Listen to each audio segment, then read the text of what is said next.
Біз смартфонды дұрыс қуаттап жүрміз бе?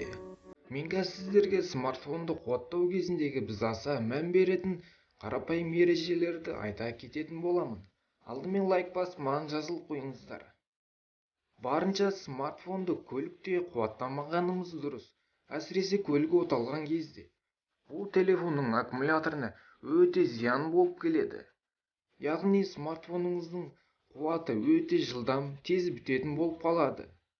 Тіпті 20-30%-ға келген кезде өшіп қалатын жағдайлар кездесуі мүмкін. Телефонды 12 сағаттан көп қуаттамағанымыз дұрыс. Бұл да телефонның аккумуляторына зиян болады. Телефонды қуаттау кезінде телефонмен сөйлеспегеніміз дұрыс.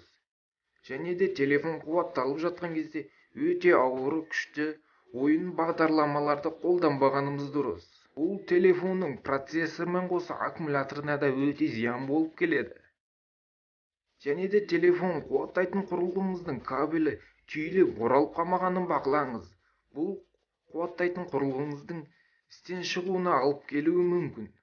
Және де телефон қуатталып жатқан кезде құлаққаппен музыка немесе телефонда сөйлеспегеніміз дұрыс.